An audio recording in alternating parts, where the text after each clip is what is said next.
Hola, hola a todos, bienvenidos a mi canal otra vez. Today we are celebrating my niece's birthday, and here is the pancake breakfast that she requested. So from the title, you guys know she's turning 12. So for dinner, she requested sushi and lasagna, but instead of lasagna, my suegra's friend showed up and said, hey, let's do tacos de suadero.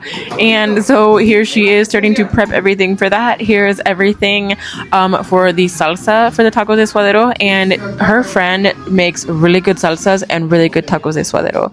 So we were pretty excited that we ended up doing that instead.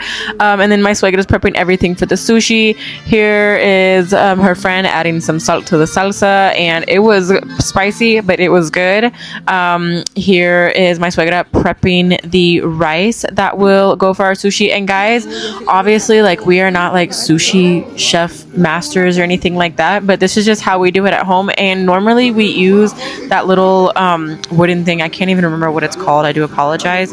We normally use that, but we didn't have it here, so we had to use just a plastic bag. But this is just kind of how we do it at home when we don't go out and eat sushi.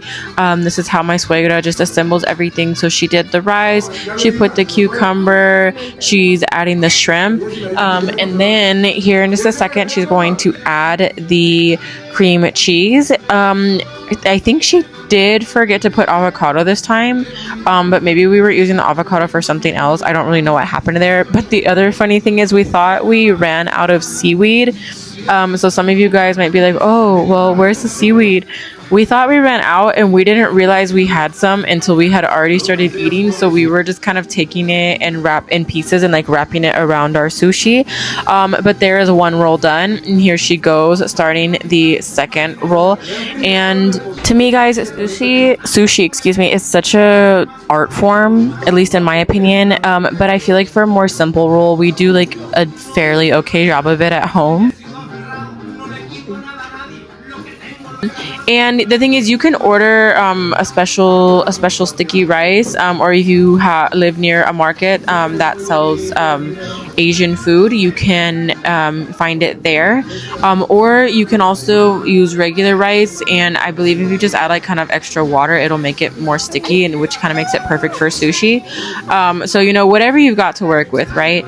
So here she is just adding some more cream cheese into the next roll. And like I said, guys, this is just how we do it. This is just kind of like our version of like making sushi.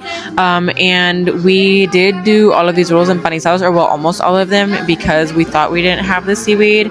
So yeah.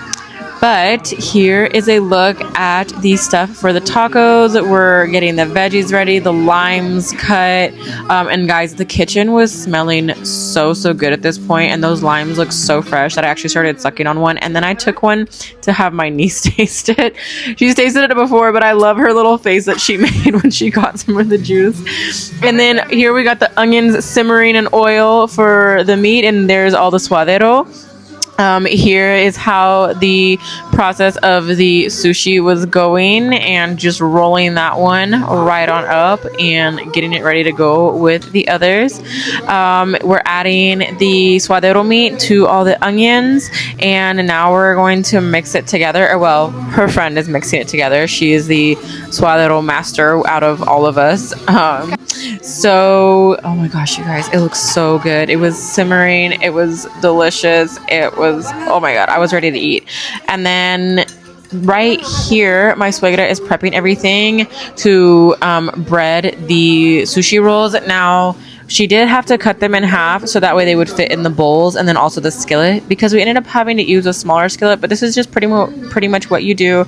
And then you just get it covered in, you can use panko if you need to. We ordered a special one that you can use for shrimp, and so we use that for our sushi rolls as well. And then into the oil it goes to get fried and get nice and crispy. So there's that first one going in, and then it was time to turn it over, and it's a beautiful golden brown, and then we added in our second one. And then something else that we do is we always stand them up like this, so that way we get the ends, because, you know, kind of doesn't make sense to, you know, do the outside and, you know, not the ends. Like, anyways, so that's just what we do. And then here was our little soy sauce mixture that we make. We kind of like to make it a little bit sweeter, so we'll usually throw in some unagi sauce, I believe is what it's called.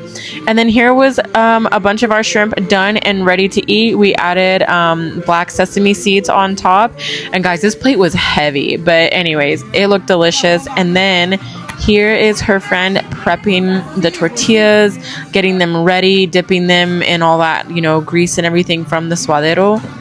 And getting those tortillas hot and ready for the meat. And then she just adds in the meat, a decent amount, rolls it right up, and that's pretty much it. And I will say, I feel like the hardest part of suadero is just all the chopping of the meat. Like, I feel like that's the hardest thing. Then for dessert, instead of cake, my niece wanted crepas. So we went down to a local place called Explosion, and we ordered some crepas, and they wrote Feliz Cumpleaños in chocolate on her plate and put a little birthday candle, and we all sang Las Mañanitas to her while her little candle was going. And I thought this was so cute.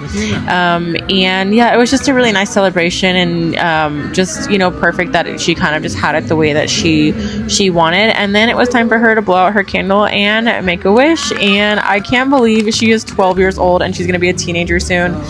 This is my crepe that I got. It has Nutella inside with strawberries and Kinder Bueno on top, and it was delicious. And then here is my other little niece enjoying her crepa, well, mainly enjoying the strawberries. And then after that, we just went and walked around a little bit, and they recently redid this sign, so I just had to take a quick video of it because it is so beautiful, and it really showcases kind of like the different parts of our city, but also kind of like the culture from the Región Mixteca, or at least, you know, where like we're from. And then I filmed this as well because I just thought it was really pretty, and it was still up from all the festivities going on in July. And then it was time to go back to the house and open presents. So I only filmed the one that we got her. So we got her Takis because that's her, like, one of her favorite chips. And then we picked up this t-shirt for her, and she's a huge anime lover like I am, so we got her a Jujutsu Kaisen shirt, and she was very excited. We tried finding My Hero, but we didn't really have any luck. But that's it for this video, guys. Thank you so much for watching, and I'll see you in the next one. Bye.